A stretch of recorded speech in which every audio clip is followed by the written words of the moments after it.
Welcome back to Cyberspace, the show where we dive into the fascinating intersections of technology and human psychology.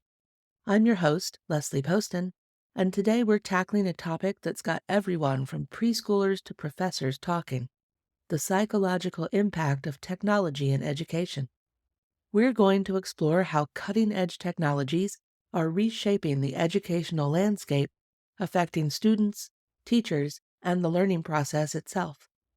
From AI-enhanced learning tools to the integration of neuroscience in education, we'll uncover the promises and pitfalls of our brave new digital classroom. So whether you're a tech enthusiast ready to replace textbooks with virtual reality headsets, or a skeptic who thinks the best interface is still a human face, stick around. We're going to explore the psychological impact of the digital landscape of modern education, where algorithms meet adolescence and data intersects with developmental psychology. Let's talk a bit about the AI invasion of classrooms, or how I learned to stop worrying and love the algorithm. We'll kick things off with the elephant in the room, or should I say, the robot in the classroom. Artificial intelligence has been making its way into education at a pace that's leaving many of us breathless. But before we start planning retirement parties for human teachers, let's look at what AI is really bringing to the table. A study by Esqueta and colleagues found that AI-powered personalized learning systems can improve student performance by up to 30%. These silicon-brained tutors are adapting to individual learning speeds, offering tailored feedback and never getting tired of explaining that the mitochondria is the powerhouse of the cell, over and over again. AI systems are also democratizing education in ways we've never seen before. They're providing high-quality resources across diverse geographical and socioeconomic landscapes, potentially leveling the playing field for students who might not have access to the best schools or the best teachers. But let's not get carried away. While AI is great at crunching numbers and spitting out facts, it's not so hot at understanding the complex emotional and social aspects of learning.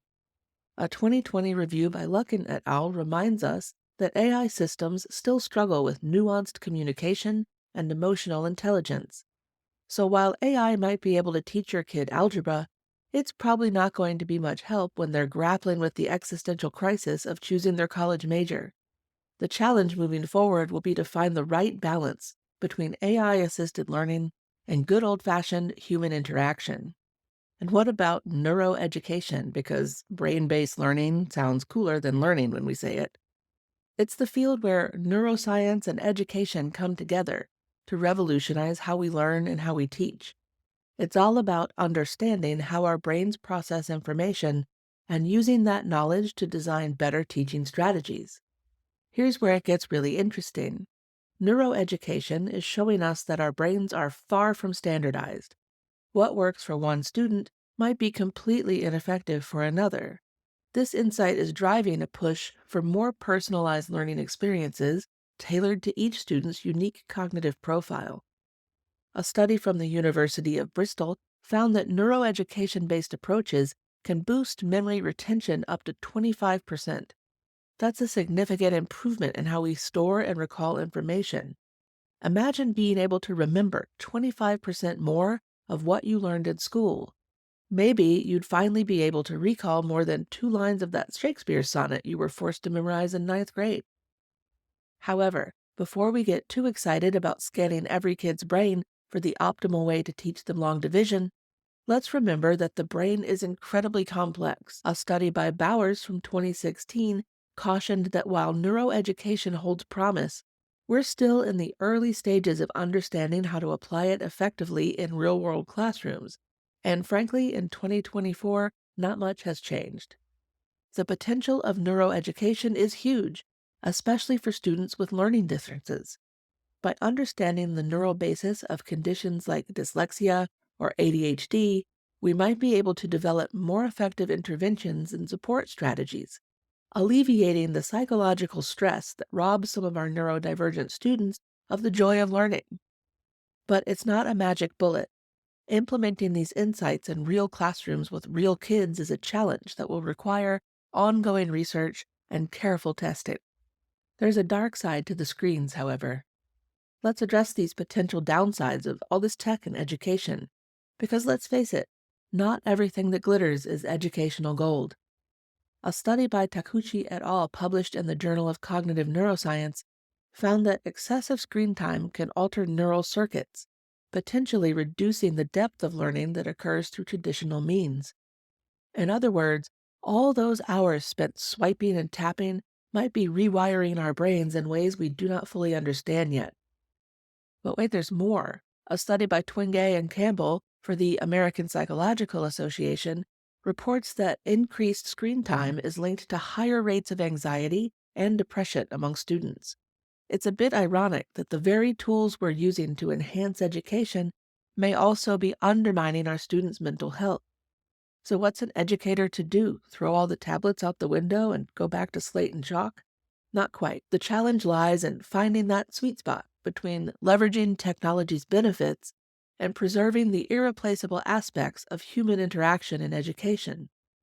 Some schools are experimenting with tech-free days or tech-free zones, giving students a break from the constant digital stimulation. Others are incorporating mindfulness practices to help students manage the stress and anxiety that can come with constant connectivity. The key seems to be balance and intentionality. We need to be thoughtful about how and when we use technology in education, always keeping in mind the overall well-being of our students. After all, what good is that perfect SAT score if it comes at the cost of the student's mental health? Are teachers versus technology the ultimate cage match? Let's spare a thought for those unsung heroes of the educational technology revolution, our teachers. These brave souls are on the front lines, trying to integrate new tech faster than you can say software update required. A study by Selwyn and colleagues from the University of Cambridge found that while most teachers recognize the potential benefits of educational technologies, many still experience stress and anxiety related to keeping up with the pace of change. It's like being asked to run a marathon while simultaneously learning to juggle and speak Klingon. There's also a growing fear among educators about becoming obsolete, but let's be real. No AI can replicate the look of disappointment on Mrs. Johnson's face when you forgot to do your homework. That's a uniquely human skill that no algorithm has mastered yet. The key here is support and training. We can't expect our teachers to become tech wizards overnight. Schools and districts need to invest in professional development that goes beyond "have you tried turning it off and on again?" We must empower our teachers to become captains of their digital ships and not just passengers along for the ride. Some innovative schools are pairing tech-savvy students with teachers in a reverse mentoring program. It's a win-win. Teachers get up to speed on the latest tech, and students get a chance to share their expertise and see teachers in a new light. But that's not the right solution for everyone. The role of teacher is evolving, not disappearing. In a world where information is at our fingertips, teachers are becoming more important than ever as guides, mentors, and critical thinkers who can help students navigate a sea of information and misinformation that's out there. Educators are constantly doing a high-tech, high-touch tango.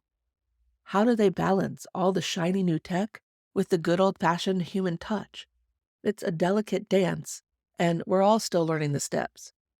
Research from Imordino Yang et al. Stresses the importance of maintaining emotional connections and learning environments.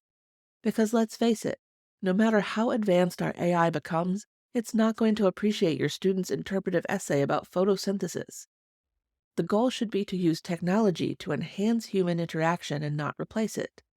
Think of it as giving teachers superpowers, not trying to turn them into robots. Use AI to handle the grunt work of grading multiple choice tests, freeing up teachers to have meaningful discussions with students. Let virtual reality take kids on field trips to ancient Rome, but have a real live teacher there to guide the experience and to answer questions. Some schools are finding creative ways to blend high-tech and high-touch approaches. For example, use video conferencing to connect students with peers around the world, fostering cultural exchange and global understanding. Or use social-emotional learning apps to encourage students to reflect on their feelings and their experiences, and follow up with in-person discussions and real support. The key is to remember that technology is a tool, not a teacher. The most effective educational experiences will likely be those that leverage the best of both worlds, the efficiency and personalization of technology with the empathy and adaptability of our human teachers and their human interaction. Technology in the classroom can be an ethical minefield. As we continue to integrate technology into education, we're wading into an ethical swamp that would make even the most seasoned philosopher scratch their head. First up, data privacy. We're collecting more data on students than ever before, tracking everything from their learning progress to their browsing habits. A 2020 study by the Center for Democracy and Technology found that 86% of teachers increased their use of technology for student learning during the pandemic, which raised concerns about data protection. Then there's the issue of equitable access. Not every student has a high-speed internet connection or the latest iPad.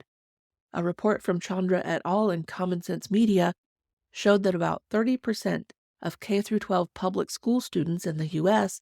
lack adequate internet or devices for distance learning.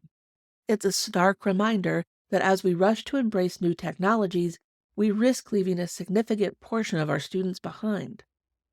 MIT researchers Reich and Ido warn that, without careful implementation, educational technology could widen the gap between these different socioeconomic groups, rather than close it. It's a classic case of the rich getting richer, just with more gigabytes. So what's the solution? We need policies that ensure equitable access to educational technologies. We need robust data protection measures that would make even the most paranoid cybersecurity expert nod in approval. And we need to constantly question and evaluate the ethical implications of any tech-driven educational practices. Some schools are tackling these issues head-on. They're partnering with local businesses and community organizations to provide devices and internet access to students in need. Others are being transparent with parents about what data they're collecting and how it's being used, giving families more control over their children's digital footprints. As we navigate these murky ethical waters, it's critical that we keep the best interest of our students at the forefront. Technology has the potential to be a great equalizer in education, but only if we're intentional about how we implement it. Let's talk about the cheating conundrum when AI becomes the ultimate study buddy. Let's address that elephant in the chat room, cheating in the age of AI. Remember when the height of academic dishonesty was scribbling answers on your palm or your shoe?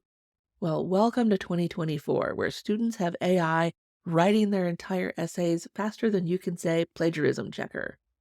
A study by Turnitin found that AI-written content in student work increased by 1,300% between January and June 2023. That's not a typo, that's 1,300%, as if we've entered an arms race between AI-powered cheating and AI-powered cheat detection. However, I'm going to ask that you take that study with a grain of salt. Turnitin itself has become known for a high number of false positives in plagiarism detection, especially when asked to determine if AI helped write a paper. This has led to students that turned in original work failing classes and, in some cases, being put on academic probation for things they did not do. This has become an issue with writing helpers like Grammarly as well, the very writing helpers that schools have been encouraging their students to use. Currently, there is no foolproof way to detect AI in writing. But here's where it gets interesting. Research from Stanford University in 2023 by Reich et al. Suggests that the rise of AI in education is forcing us to rethink what we mean by cheating altogether. After all, if AI can write an essay, maybe we should be teaching students how to effectively use AI tools rather than trying to ban them outright. However, that shift is not without its psychological impacts. Dr. Sarah Thompson from MIT points out that relying too heavily on AI for academic work can lead to a phenomenon she calls intellectual outsourcing, where students become overly dependent on AI to do their thinking for them. So what's the solution? Well, some educators are getting creative. A 2023 survey by EdWeek found that 68% of teachers are changing their assignments to be AI-proof, focusing more on in-class discussion, in-class presentation, and hands-on projects. The key here is to teach digital literacy and the ethical use of AI tools. We need to help students understand when it's appropriate to use AI assistance and when it's important to flex their own mental muscle. Because let's face it, in the real world, knowing how to effectively use AI might be just as important as knowing how to write without it. Is a virtual reality classroom more than just really expensive video games? Well, let's strap on our virtual reality headsets and step into the world of VR education. Virtual reality in education is growing faster than a teenager in a growth spurt. The market for VR in education is projected to reach $13 billion by 2026, according to a 2021 report by Fortune Business Insights. But here's where it gets really interesting from a psychological perspective. A study by Herrera and colleagues, published in the Journal of Computer Assisted Learning, found that students using VR for learning showed a 30% increase in empathy levels compared to traditional learning methods. It turns out that walking a mile in someone else's virtual shoes can actually make you a better person. VR is also showing promise in helping students with special needs. Research from Lorenzo et al. At the University of Valencia demonstrated that VR-based interventions improved social skills in autistic children by up to 45%. Before we go all Ready Player One on this, let's pump the brakes a bit. Dr. Jeremy Bailenson from Stanford's Virtual Human Interaction Lab warns about potential psychological risks of prolonged VR use, including disorientation and a phenomenon he calls reality blurring. So, as with all things in education and technology, the key is balance. VR has the potential to revolutionize how we learn and how we experience the world, but it should not replace real-world experiences entirely. After all, there's no virtual reality headset that can replicate the smell of formaldehyde in biology class. Maybe that's a good thing. We wonder if the gamification of education puts learning on expert mode. So let's level up our discussion and talk about gamification in education. Gamification is the application of game design elements in non-game contexts, and it's taking the education world by storm. A meta-analysis by Bai et al., published in Educational Psychology Review, found that gamification in education can lead to a 17% increase in student achievement. That's like getting a power-up for your brain. But it's not just about slapping points and badges on everything. The real power of gamification lies in its ability to tap into our psychological need for achievement, competition, and yes, even failure. Dr. Jane McGonigal, a game designer and researcher, argues that games are actually teaching us resilience and problem-solving skills that are crucial in the real world. However, gamification is not all fun and, well, games. Critics argue that it can lead to an overemphasis on extrinsic motivation. A study in 2015 by Haynes and Fox in Computers in Education found that while gamification can increase engagement in the short term, it may decrease intrinsic motivation over time if not implemented carefully. The key, as always, is in the implementation. Effective gamification should enhance the learning experience and not replace it. It should encourage collaboration as much as competition and foster a growth mindset where failing is just another opportunity to learn and try again. As we continue to explore the gamification of education, remember, the goal is not to turn every classroom into an arcade, but to harness the power of play to make learning as engaging and effective as possible. We just did a speed run through the wild world of educational technology, and what a trip it's been. From AI tutors and brain-based learning to virtual reality field trips and gamified algebra, we've seen that the future of education is exciting, a little scary, and full of potential. And let's face it, we're not just changing how we learn, we're rewiring the very nature of education itself.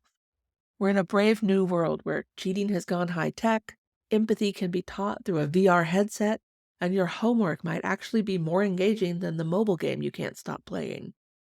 But as we've discovered, with great technology comes great responsibility. We're grappling with a Pandora's box of challenges like how do we harness AI without turning our students into intellectual couch potatoes? Can we use VR to build empathy without losing touch with, actual reality? Is it possible to gamify learning without turning education into a never ending grind for XP? And for the love of all things digital, how do we ensure that this tech revolution doesn't leave half of our students in the dust? The key, as we said before and we'll probably say again, is balance. We need to embrace the power of technology while holding on to the irreplaceable human elements of education. We need teachers who are part educator, part tech guru, and part digital ethicist. We need students who can navigate both digital and physical worlds with equal skill. And we need parents and policymakers who understand that, yes, education is changing, and no, that's not necessarily a bad thing. So, what are the final takeaways from our journey through this digital education landscape? Let's creating learning environments that are technologically savvy but not tech obsessed, data driven but not data controlled, personalized but not isolating, engaging but not addictive, challenging but not overwhelming, and above all, focused on growing not just smarter humans but better ones. At the end of the day, the most powerful educational tool is not made of silicone or powered by electricity. It's the endlessly adaptable, infinitely curious, occasionally frustrating, but always amazing human brain.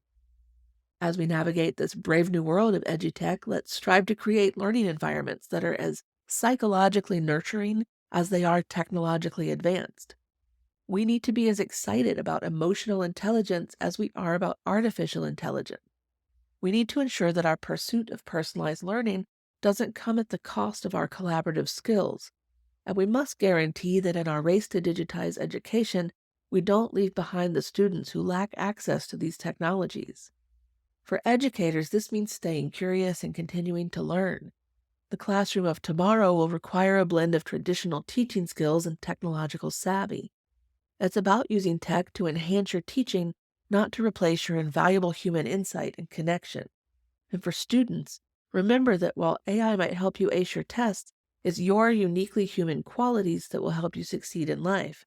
Critical thinking, creativity, empathy, and adaptability are skills that no AI can truly replicate.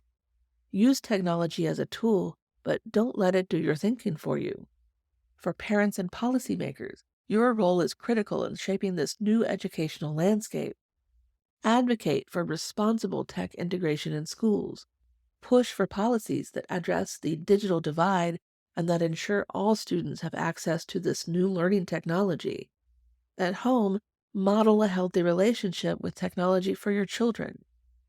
As we close out this episode of Cyberspace, remember that the future of education is not set in stone, or should we say in silicone. It's being shaped right now by educators, researchers, tech developers, and people just like you who are engaging with these important ideas and issues.